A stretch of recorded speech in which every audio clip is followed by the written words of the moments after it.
저는 정미선입니다. 서울 강남에서 제법 큰 회사를 운영하고 있죠. 오늘도 어김없이 회장실에 앉아 업무를 보던 중이었습니다. 문득 책상 옆 서랍이 눈에 들어왔어요. 평소엔 열어보지 않는 그 서랍을요. 손이 저절로 움직였습니다. 서랍을 열자 먼지가 살짝 날렸어요. 그 안에는 오래된 사진 한 장이 있었습니다. 35년 전 실종된 제 딸 한서진의 사진이었죠. 당시 6살이었던 서진이가 활짝 웃고 있는 모습이 그대로 남아 있었어요. 사진 옆에는 1987년 5월 14일이라고 적힌 작은 달력이 있었습니다. 그날 이후 제 인생은 완전히 달라졌죠. 딸을 잃은 충격에서 벗어나기 위해 일에만 매달렸어요. 아들 지호를 키우느라 정신없이 지냈습니다. 어머니, 오늘 저녁에 하영이 부모님 댁에서 식사 초대를 받았어요. 아들이 전화를 걸어왔습니다. 며느리 서하영의 부모님 말이죠. 평소 자주 만나는 사이는 아니었지만 거절할 이유도 없었어요. 저녁 시간이 되어 사돈댁을 찾아갔습니다. 큰 단독주택이었어요. 하영이가 반갑게 맞아주었죠. 어머님, 어서 들어오세요. 오늘 어머님 좋아하시는 갈비찜을 준비했어요. 식사가 한창이었습니다. 사돈 어른들과 이런저런 이야기를 나누고 있었죠. 그런데 갑자기 부엌에서 큰 소리가 들렸어요. 이것도 제대로 못하니 정말 답답해 죽겠어. 하영이의 목소리였습니다. 평소와는 전혀 다른 날카로운 톤이었어요. 화장실을 가는 길에 부엌을 지나게 되었습니다. 그때 제가 본 장면은 정말 충격적이었어요. 하영이가 앞치마를 두른 젊은 여성을 호되게 꾸짖고 있었습니다. 그런데 그 여성의 얼굴을 보는 순간 심장이 멎는 줄 알았어요. 어린 서진과 너무나 닮아 있었거든요. 죄송해요, 죄송해요. 그 여성이 고개를 숙이며 계속 사과했습니다. 저는 얼른 화장실로 향했어요. 손이 덜덜 떨렸습니다. 거울을 보니 얼굴이 새하얗게 질려 있었죠. 35년 만에 느끼는 이상한 떨림이었어요. 화장실에서 나와 다시 식당으로 돌아갔습니다. 하영이는 언제 그랬냐는 듯 밝게 웃고 있었어요. 어머님, 괜찮으세요? 안색이 좀 안 좋아 보이시는데요. 아니야, 괜찮다. 조금 피곤해서 그런가 보다. 하지만 머릿속에서는 계속 그 여성의 얼굴이 맴돌았습니다. 눈매, 코, 입술의 모양까지. 어린 서진의 모습과 너무 비슷했어요. 식사를 마치고 집으로 돌아오는 길, 저는 계속 혼란스러웠습니다. 설마 그럴 리가 없다고 스스로를 달랬죠. 35년이나 지났는데 말이 안 되잖아요. 하지만 가슴 깊은 곳에서 올라오는 이상한 확신을 무시할 수 없었습니다. 오늘 밤은 잠들기 어려울 것 같았어요. 집에 도착하자마자 저는 서랍을 다시 열었습니다. 서진이의 사진을 꺼내 들었어요. 오늘 본 그 여성의 얼굴과 번갈아 가며 떠올렸죠. 눈의 모양이 똑같았습니다. 조금 처진 눈매에 긴 속눈썹. 코도 마찬가지였어요. 오뚝한 콧대와 작고 앙증맞은 코끝. 입술은 어떨까요? 아래쪽이 살짝 도톰한 입술 모양까지 일치했어요. 이럴 수가. 저도 모르게 중얼거렸습니다. 하지만 이성적으로 생각해보니 말이 안 됐어요. 우연의 일치일 가능성이 훨씬 높았죠. 세상에는 비슷하게 생긴 사람들이 많으니까요. 그런데 자꾸 떠오르는 게 있었습니다. 하영이가 그 여성을 대하는 태도였어요. 너무 심했거든요. 마치 하인을 대하는 것 같았습니다. 그리고 그 여성이 보인 공포심도 이상했어요. 단순히 꾸중을 듣는 것 이상의 두려움이 느껴졌거든요. 몸을 움츠리며 고개를 숙이는 모습이 계속 머릿속에 맴돌았습니다. 다음 날 아침 저는 결심했어요. 확인해 보기로 했죠. 혹시 모르니까 말입니다. 회사에 나가서 가장 먼저 한 일은 비서실장 강정호를 불러들이는 것이었습니다. 정호는 저와 15년째 함께 일하는 신뢰할 만한 사람이에요. 정호 씨, 혹시 개인적인 부탁 하나 들어줄 수 있을까요? 물론입니다, 회장님. 무슨 일이신지요? 저는 어제 있었던 일을 자세히 설명했습니다. 물론 서진이 이야기는 빼고요. 단지 궁금한 사람이 있다고만 했죠. 사돈댁에서 일하는 가사도우미에 대해 좀 알아봐 주세요. 이름이나 신상정보 같은 것들 말입니다. 정호는 고개를 끄덕였어요. 알겠습니다.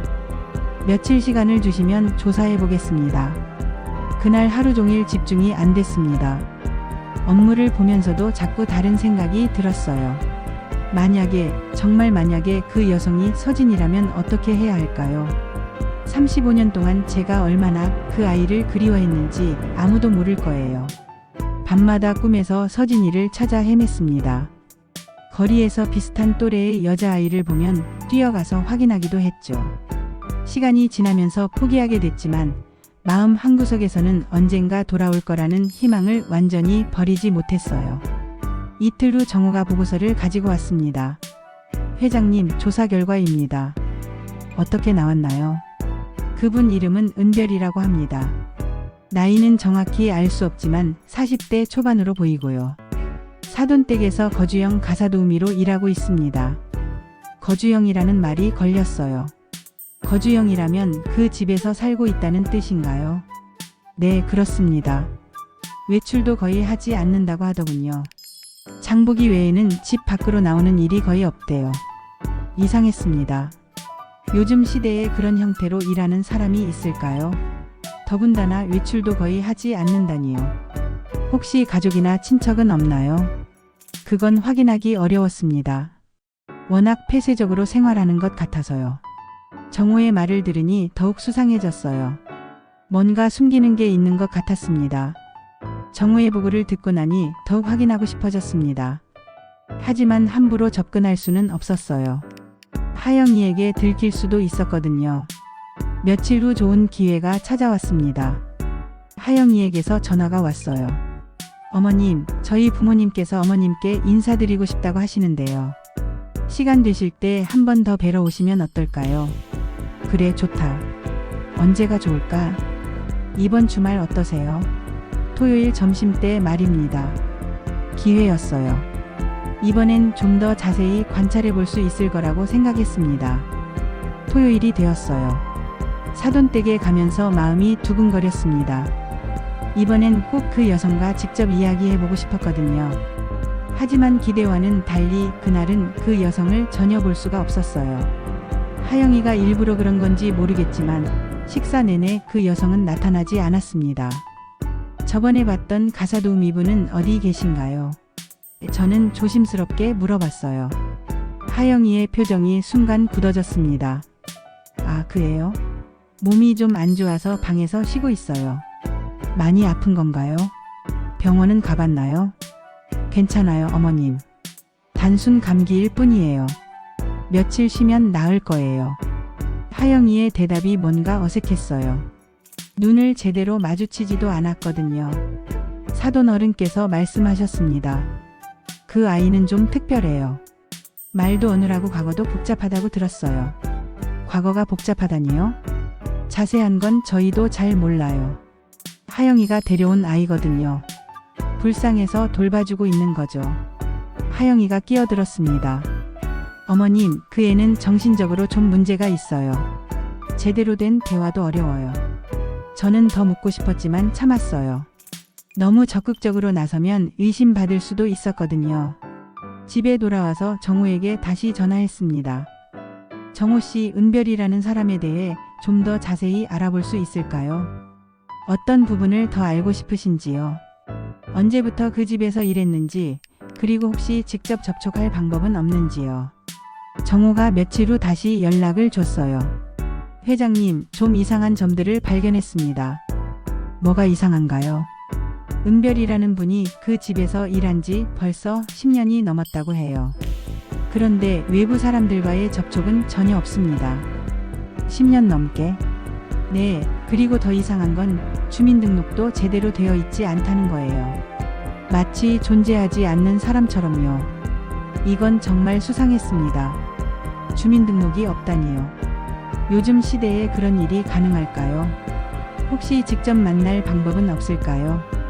거의 불가능해 보입니다. 외출을 거의 하지 않거든요. 가끔 장 보러 나올 때가 있다고 하는데 그것도 하영 씨나 사돈분들과 함께래요.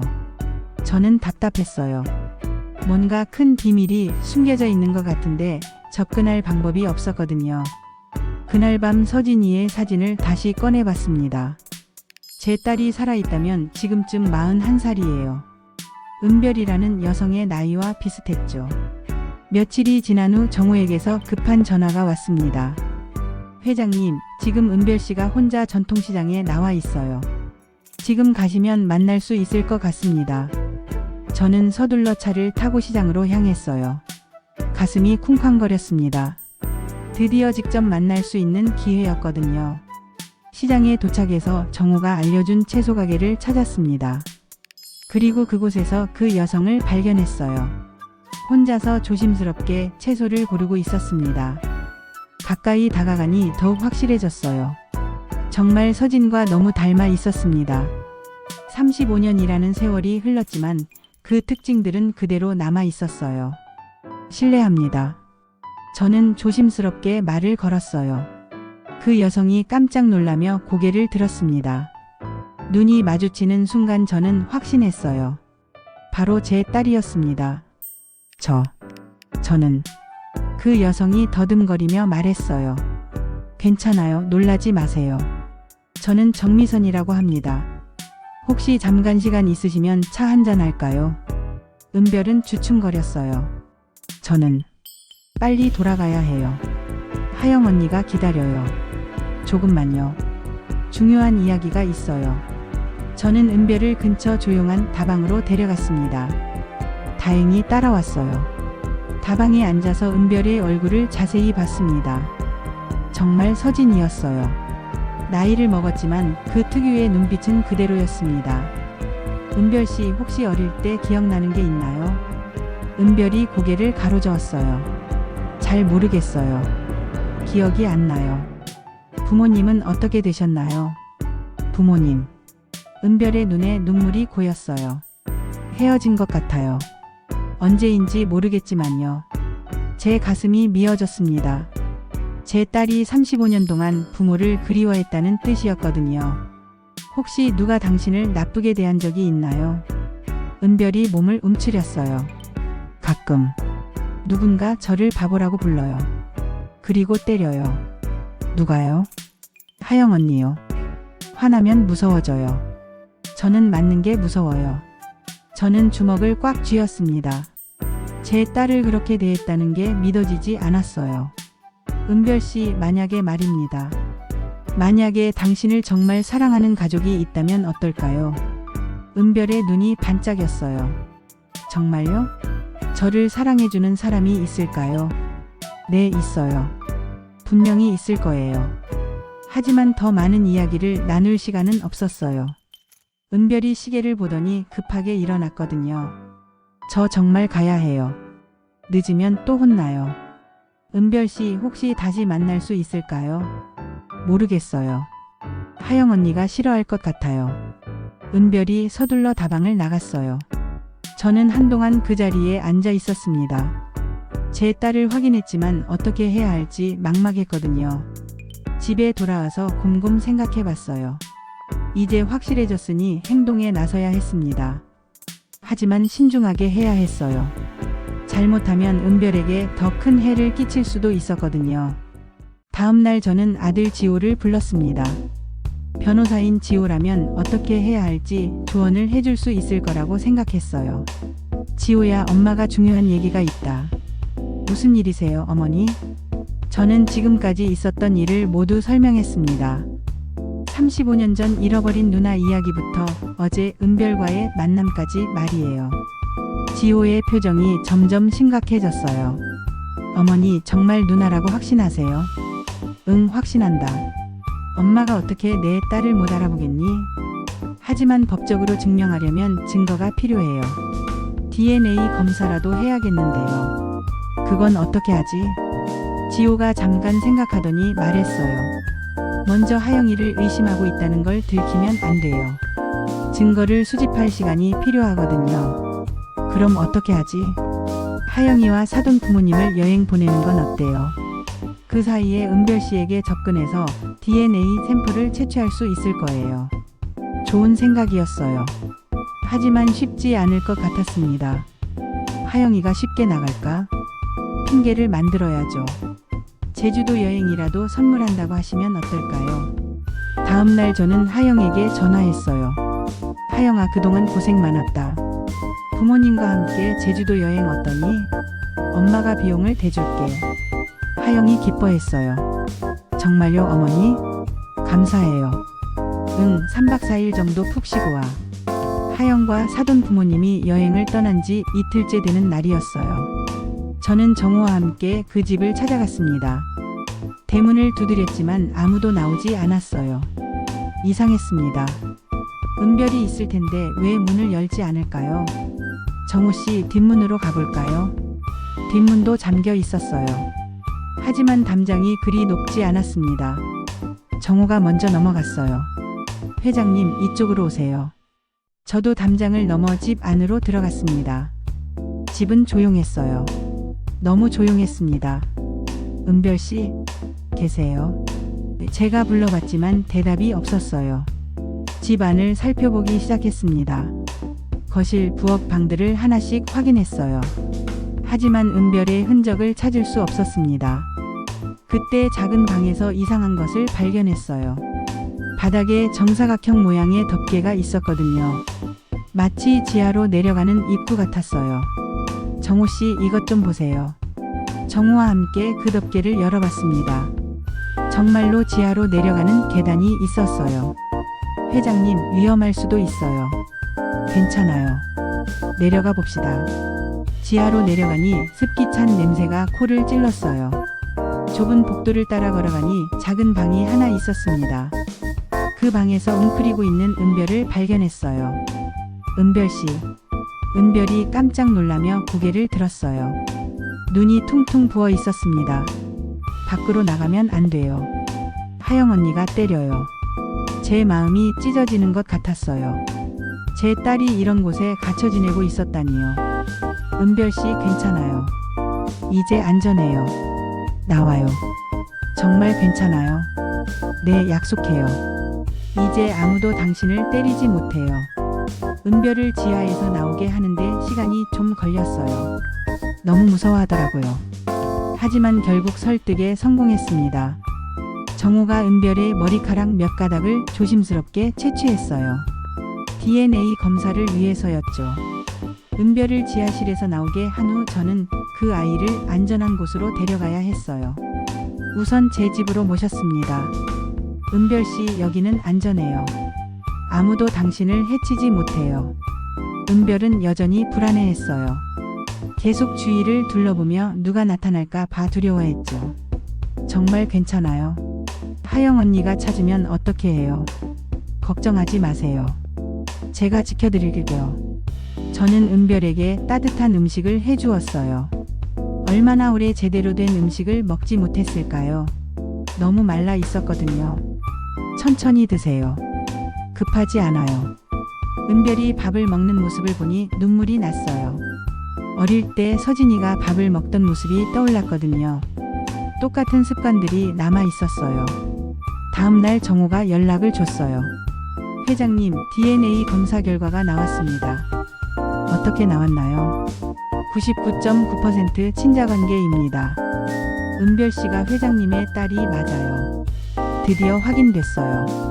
35년 만에 제 딸을 찾았습니다. 기쁨과 동시에 분노가 치밀어 올랐어요. 하영이가 제 딸을 그렇게 대했다는 사실이 믿어지지 않았거든요. 은별에게 조심스럽게 물어봤습니다. 은별 씨, 혹시 어릴 때 이름이 다른 건 기억나지 않나요? 잘 모르겠어요. 가끔 꿈에서 누군가가 다른 이름으로 저를 부르는 것 같기도 하고. 어떤 이름이었죠? 서진. 서진이라고 불렀던 것 같아요. 그 순간 저는 확신했어요. 바로 제 딸 한서진이었습니다. 하지만 며칠 후 큰 문제가 생겼어요. 하영이가 여행에서 돌아와서 은별이 없어진 걸 알았거든요. 그리고 바로 저에게 연락을 했습니다. 어머님, 혹시 저희 집 가사 도우미 본 적 있으세요? 왜 그러니? 갑자기 사라졌어요. 어디 갔는지 모르겠어서요. 저는 거짓말을 할 수밖에 없었어요. 아니나 본 적 없다. 하지만 하영이는 뭔가 눈치챈 것 같았어요. 다음날 경찰서에서 연락이 왔습니다. 정미선 회장님이시죠? 주거침 입과 납치 혐의로 고소가 들어왔습니다. 하영이가 저를 고소한 거였어요. 예상했던 일이지만 실제로 당하고 보니 당황스러웠습니다. 하영이의 고소로 인해 상황이 복잡해졌어요. 저는 급히 지호에게 연락했습니다. 지호야, 큰일 났다. 하영이가 엄마를 고소했어. 예상한 일이에요, 어머니. 이미 준비해뒀어요. 지호가 대학 동기인 최유라 변호사를 소개해줬어요. 유라는 이런 사건의 경험이 많은 실력자였습니다. 회장님, 오히려 기회일 수 있어요. 우리도 맞불 소송을 제기하겠습니다. 맞불 소송이라니요? 감금, 폭행, 사기 등의 혐의로 하영씨를 고소하는 거예요. DNA 검사 결과가 결정적 증거가 될 거예요. 수사가 시작되면서 놀라운 사실들이 하나씩 드러났어요. 우선 그 지하실에서 은별이 오랫동안 감금되어 있었다는 증거가 나왔습니다. 또한 은별의 몸에서 상습적인 폭행의 흔적들이 발견됐어요. 오래된 상처들과 새로운 멍자국들이 가득했죠. 정말 분노스러워요. 유라 변호사가 말했어요. 이런 일이 현대 사회에서 일어날 줄이야.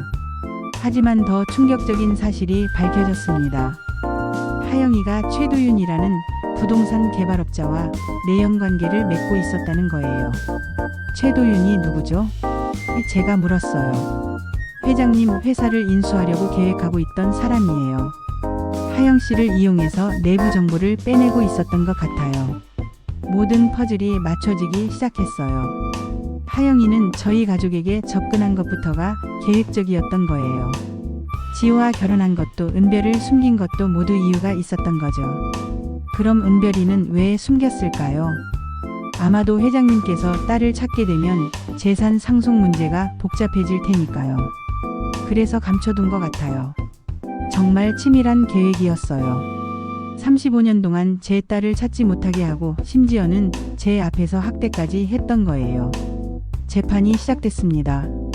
검사는 하영이와 최도윤 그리고 사돈 부부까지 모두 기소했어요. 첫 번째 공판에서 은별이가 증인으로 출석했습니다. 처음엔 너무 무서워해서 제대로 증언하지 못했어요. 괜찮아요. 천천히 말해도 돼요. 판사님이 다정하게 말씀하셨습니다. 은별이가 떨리는 목소리로 증언을 시작했어요. 하영 언니가 저를 때렸어요. 지하실에 가둬놨어요. 밖에 나가면 안 된다고 했어요. 얼마나 오랫동안 그런 생활을 했나요? 잘 모르겠어요. 아주 오랫동안이요. 은별이의 증언을 들으니 제 가슴이 찢어지는 것 같았어요. 제 딸이 그런 고통을 겪었다는 게 믿어지지 않았거든요. 하영이는 끝까지 잘못을 인정하지 않았어요. 저는 그 아이를 돌봐준 거예요.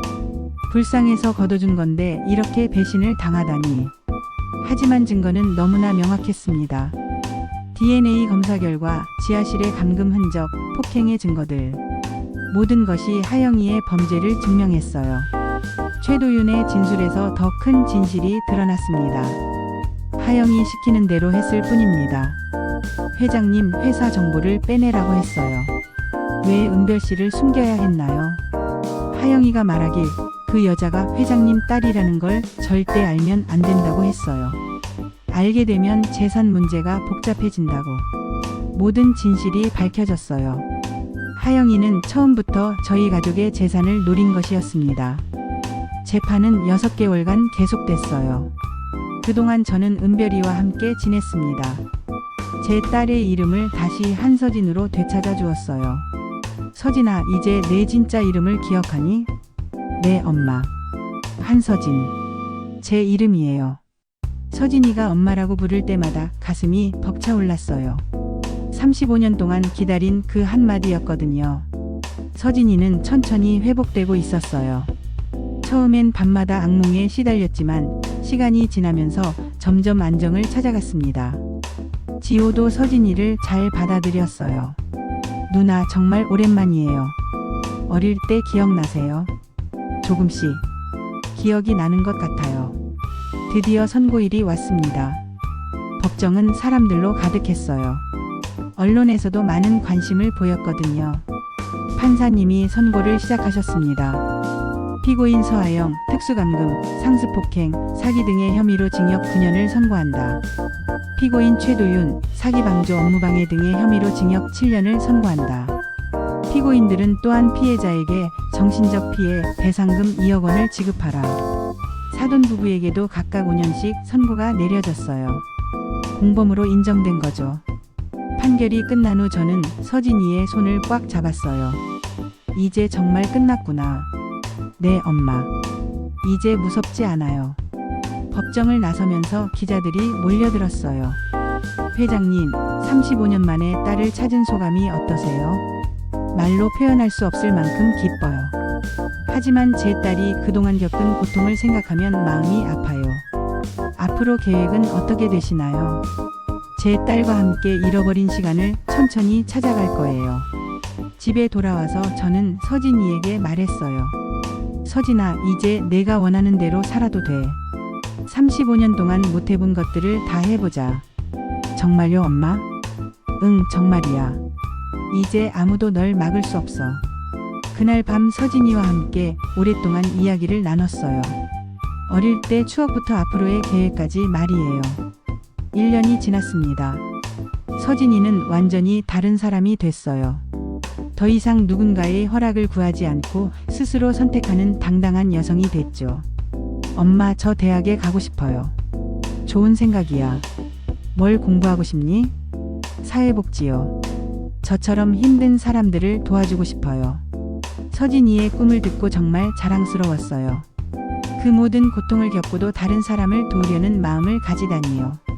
어느 봄날 저희 가족은 특별한 곳을 찾아갔어요. 서진이를 키워준 산골 마을의 노부부 묘소였습니다. 조사 과정에서 알게 된 사실이었어요. 서진이가 실종된 후 어떤 노부부가 몇 년간 키워줬다고 했거든요. 하지만 그 노부부는 이미 세상을 떠나신 후였죠. 묘소 앞에서 저희는 고개를 숙였어요. 할머니, 할아버지, 서진이를 키워주셔서 정말 감사해요. 제가 말했습니다. 제가 살아있는 건 할머니, 할아버지 덕분이에요. 서진이도 눈물을 흘리며 말했어요. 지호도 함께 절을 올렸어요. 누나를 지켜주셔서 감사합니다. 바람이 살랑 불어왔어요. 나뭇잎들이 바스락 소리를 내며 흔들렸습니다. 마치 노부부께서 저희를 축복해 주시는 것 같았어요. 그날 오후 저희는 묘소 근처 벤치에 앉아 이야기를 나눴어요. 엄마, 저 정말 행복해요. 나도 그래, 서진아. 35년 동안 기다린 보람이 있다. 형도 고마워요. 저를 진짜 누나처럼 대해줘서요. 당연한 거죠, 누나. 이제 우리는 진짜 가족이에요. 해가 서서히 지고 있었어요. 성향이 저희를 따뜻하게 비춰주었습니다. 이제 정말 새로운 시작이구나. 저는 혼잣말처럼 중얼거렸어요. 서진이가 제 손을 꽉 잡았어요. 네, 엄마. 새로운 시작이에요.